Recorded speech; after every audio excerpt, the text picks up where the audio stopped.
So, that daily I really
Morning, Chris.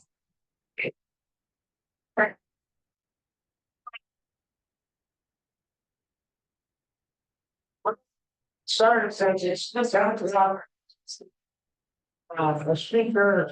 So sign the top four books that I've got a ton of announcements. I'm Dennis McSeveny, I'm the president of the board of Learning Before Lunch. And first, thanks to the University of New Orleans and its Alumni Association. They provide this space for us. And the UNO Foundation and its Legacy Society that provide us with the king cake, pastry, and coffee. So thanks to all of them. And we, yeah.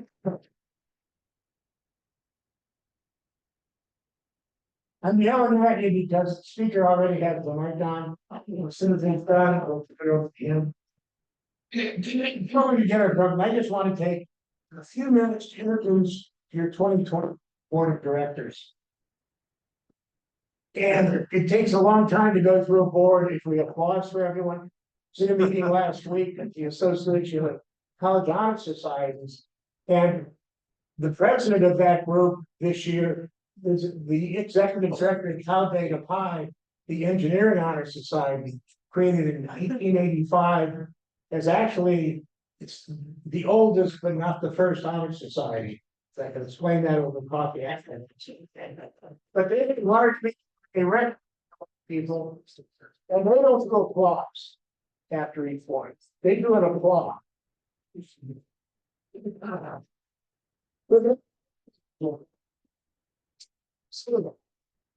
Continuing board member will just actually throw the waiver in. Laura Hansberry was there. And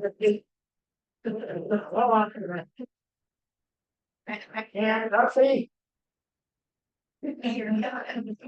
Don Hurley, who's our treasurer. He's got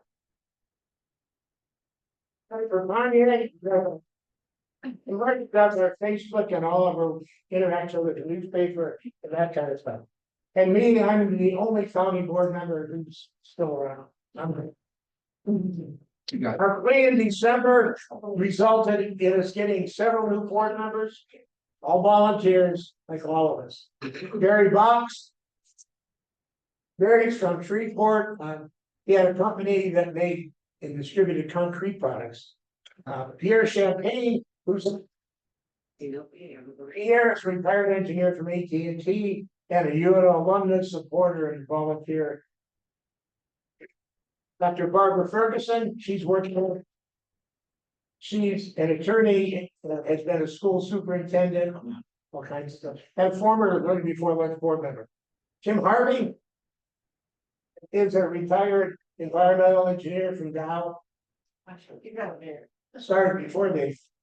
Well, he's up behind the block. Yeah. And he goes. Randy's a physician, a retired neurologist from Temple University, a musician who loves New Orleans. Go out.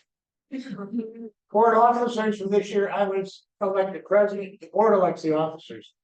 Kim Harvey is our board secretary, and John Hurley, who is also a CPA, is our board treasurer. We haven't elected him like that. Now that Learning Before Lunch has regained the membership we lost during the pandemic, what we're going to focus on this year is trying to get our organizational structure tighter so it can exist beyond the current board members.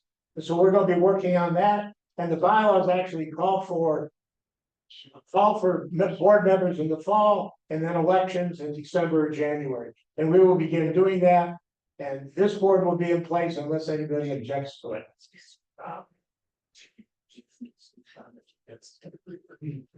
Again, memberships are for the calendar year. If you're currently a member and haven't yet renewed your dues for 2024, we ask you do that. A few people paid both for 2023. They paid late in 2023 when we were carrying the dues over to 2024. If you're one of those people, we're going to go try to track you down and see how you want to deal with the extra money you pay us. $25 for an individual, $30 for couples. How many of you are here for the first time? good number. Welcome.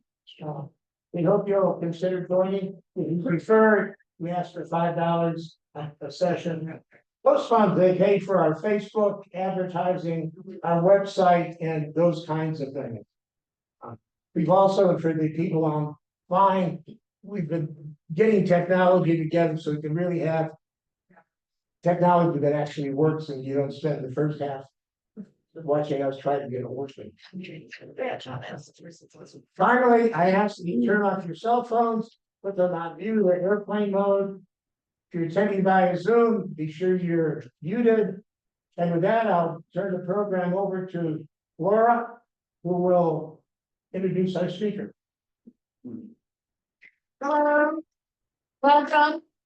Matt is going to do a lot of his own introduction, but I'll give a little start for that process. So this is the Big Book of King Cake. I actually got Matt to sign it last year when it first came out. It was in the 2022 Mardi Gras season. I was fortunate to attend the Crew of King Arthur King Cake tasting party and the reception. It was very lovely. And he now has another book, The Little Book of King Cake, that was just published last year. So this book has sold more than 16,000 copies. So make sure you get yours as well to add to that number. And and his book has appeared on the CBS Sunday Morning Show, and he's been in the New York Times. Matt is also a journalist. He has written locally as well as nationally for such publications as the New York Times, Lonely Planet, Gastro Obscura, The Zagat, and CNN, and many more. So without further ado, I'd like to introduce Matt Haines.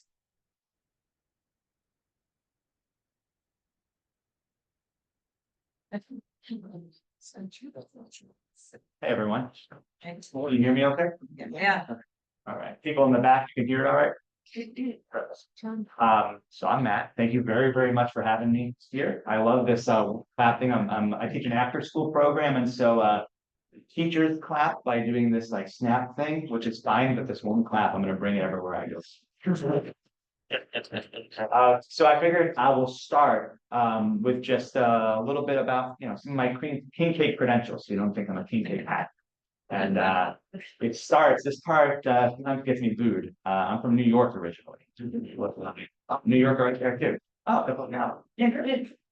Like, why would somebody from New York make a book about king cake? And truth be told, so I've been here for 15 years, but when I first got here, I would see king cake along the parade route, kind of at a table with king cake, there'd be some beers, there'd be fried chicken, and the fried chicken and the beers were way more interesting than this thing that I really didn't understand at all, and sometimes it was pretty dry. But, okay, well, whatever this thing is. And for the first 7 or 8 years, that was my relationship with king cake until in 2017, a friend of mine invited me to a king cake party. What in the world is that? And so what I learned from her is that everybody at the party was responsible for bringing their favorite king cake. And then there'd be a vote at the end, and whoever brought the best one would get a prize. And I'm extremely competitive. I don't remember what the prize was, but I did.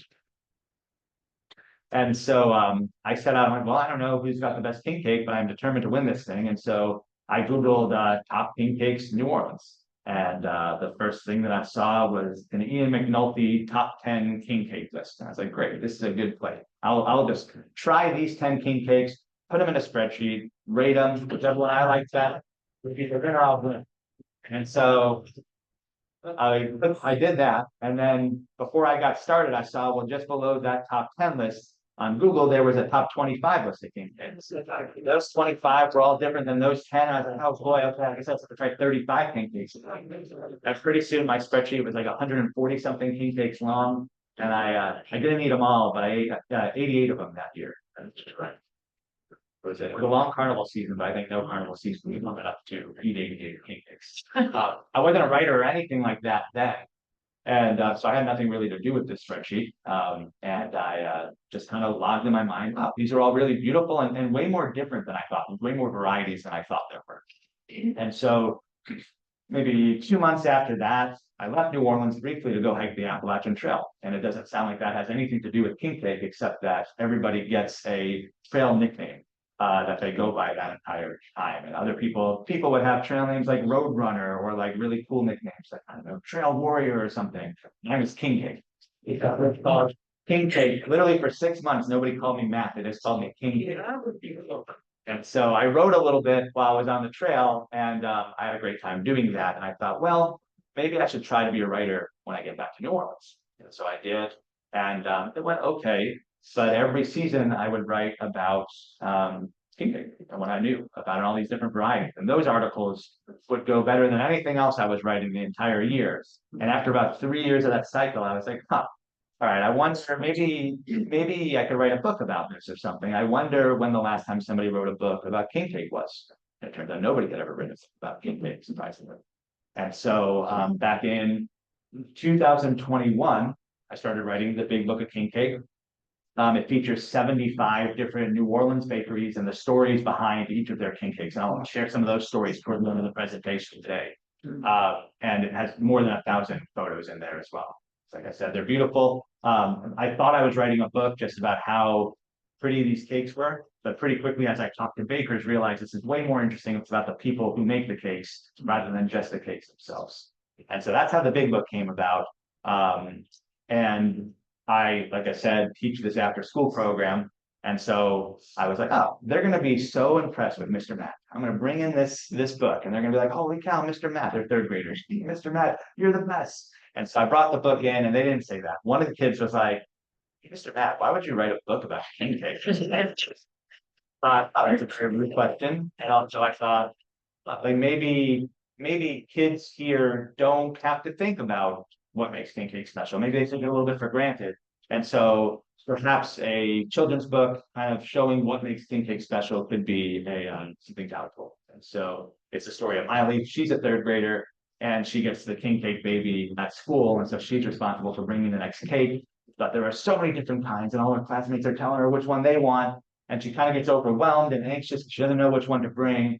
And so in her king cake or in her dreams, the king cake baby, who's very friendly, but it's very large, flies her around to all these real New Orleans bakeries. And at each bakery, the cakes, a different cake has a different idea of what makes king cake special, whether it's tradition or sharing with family and community, or the ingredients, or the time of year we eat it, or the creativity, and so on. And so now or afterwards, you're welcome to flip through the books, and I can sign up personalize it if you'd like. The big book, like I said, is a lot of those. It's mostly the photos and the 75 stories. But as I started to learn about king cake, I was blown away by how much history there was to it that I had no idea, and nobody around me seems to know either. And so I really enjoyed putting that into the book, and I thought it would make for an interesting presentation too. So I'll talk to you guys about some of that today. Let's see here. All right, let this slide. But this one you think, or just go to the. You'll have to just. Oh, that's okay. Yeah, I could do it. Okay. Oh, so like it might be, maybe because it's sharing stuck. Oh, there we go. How'd you do that? Just this. Oh, yeah, I did. Okay, great. Thank you very much. Maybe you had to hit twice. Yeah. So if I can't do it next time, I'll just need you to keep me doing I'm gonna stand over there. it. Does anybody have an idea? If you saw the first slide, I kind of spoiled it already. Does anybody know where king cake might have originated? A lot of people say so. I keep meaning to take that subtitle off, the sub thing, because it spoils my first question. But before I put that in, people would always say France. It comes from France, which is a very good guess. That's what I thought as well. It turns out that king cake comes thousands of years before that, ancient Rome, before there was Mardi Gras, before there was Christianity, obviously before there was king cake, they would celebrate the Saturnalia. And the Saturnalia festival was oftentimes it varied in length, but oftentimes about 2 weeks long. And it was built around the winter solstice, so December 21st. And the winter solstice is the longest, darkest night of the year, right? The sun comes barely in certain parts of the world, it barely comes or doesn't even come over the horizon. And so back then in ancient times, winter, you're afraid of starvation. You're afraid of, freezing to death or starvation, the elements. And so what they're celebrating on December 21st is that the worst is behind us. Every single day after this, the sun's going to rise a little bit higher in the sky. They felt like the sun, it was the return of the sun, S-U-N, and into the sky. So every day the sun's rising higher, every day the days are getting longer, and you're getting closer to springtime eventually. And so again, a celebration that the worst is behind them. And they would celebrate in ways that we recognize today. You might.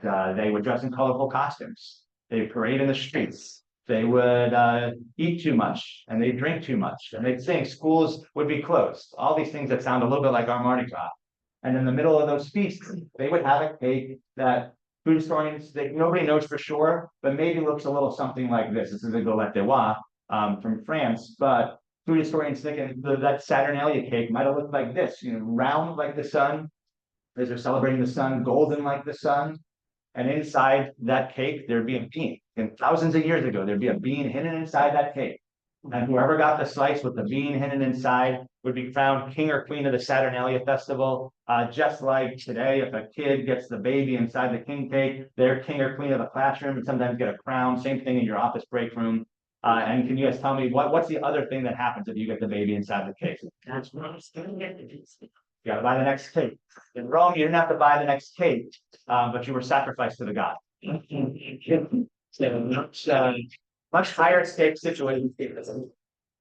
And I will never forget. One day I walked into an office break room and a gentleman that I worked with, he was stuffing the baby back inside. It's like the worst thing that you can do. And if I would have known that, I'm like, man, just buy the cake. It could have been so much worse. So ancient Rome eventually becomes the Roman Empire, and Rome spreads from across Europe, from the British Isles in the west to Bulgaria in the east, and they bring all these different traditions, all their traditions with them. And one of those traditions being this idea of a cake around the Saturnalia festival and something hidden inside the cake. And then Rome collapses in 476 AD, and slowly but surely the next big power to pop up was Christianity. And those early Christian leaders had a choice to make. They could either, they're trying to convert these pagan Romans over to Christianity, so they could either get rid of all of those pagan traditions, that's one option, or they could try to merge those pagan traditions with their new Christian traditions. So they decided to do that way. And so they knew that the biggest festival of the Roman calendar was Saturnalia. So that, okay, well, what's the biggest celebration of our calendar? The birth of Christ. And so at that time, a lot of historians say that nobody really knows when Jesus was born exactly.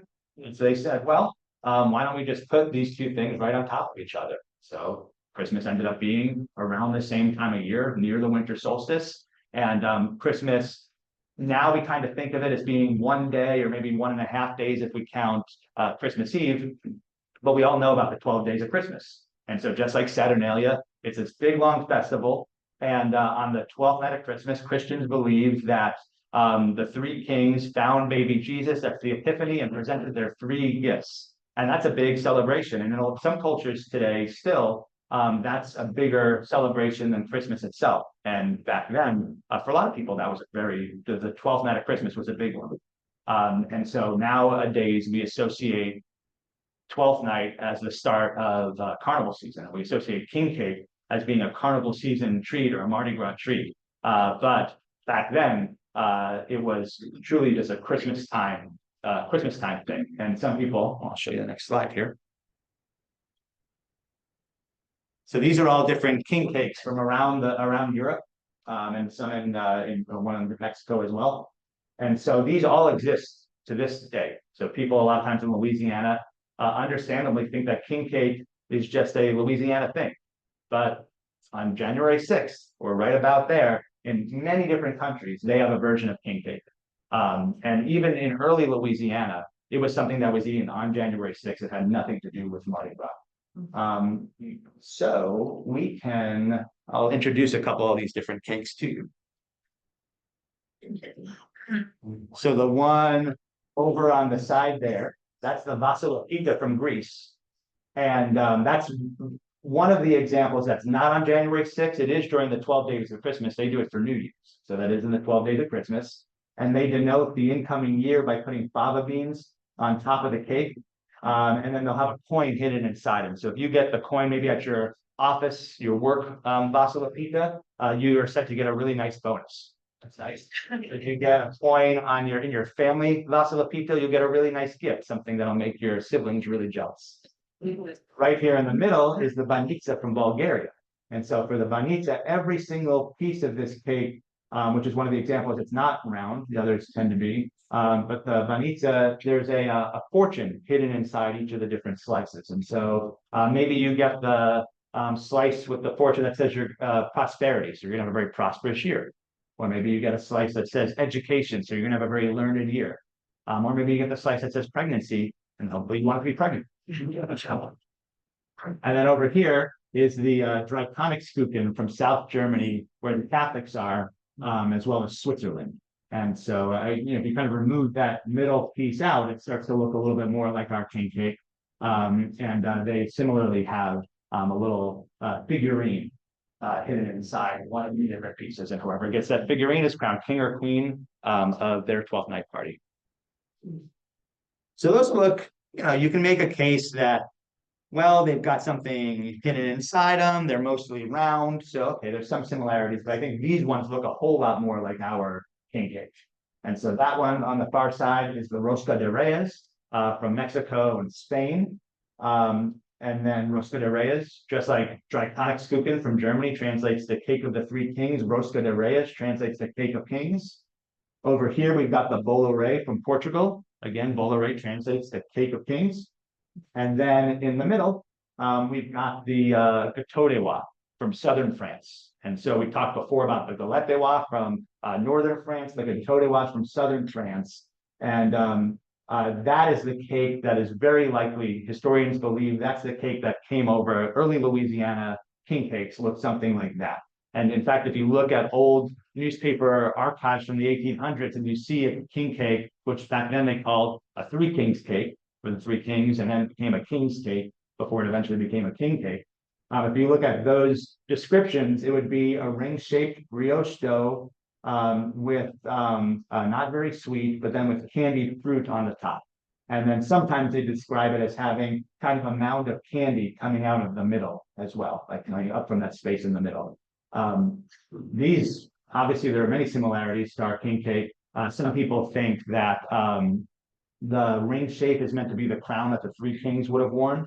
Because they're again trying to celebrate those three kings and that day in particular. And some people think that the fruit on top is maybe meant to be the jewels of the crown. And our king cake, while it doesn't have those jewels of the crown, it does have the three colors, so a colorful top and a ring shape. So maybe something like these.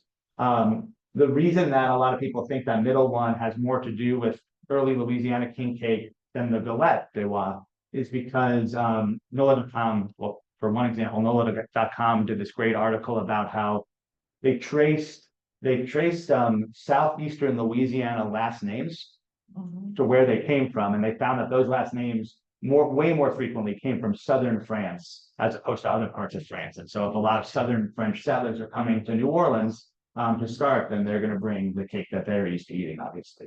And so in the late 1700s, early 1800s, on January 6th and January 6th only, if you were a Creole New Orleanian, so not all New Orleans, but if you were a Creole New Orleanian, then your family, maybe it was just your immediate family, maybe it was an extended family, on January 6th to celebrate the final day of Christmas, you guys would have a nice meal, and that cake would be there, and there'd be a bean, maybe a pecan hidden inside, and whoever got a slice with that pecan, crowned king or queen of the 12th night of Christmas, and then was responsible for bringing the next cake, but not the next day, and not the next week, but the next January 6th. So only a Christmas time thing. So, how did it become a carnival season thing? And so this is an example of a 12th night cake from England.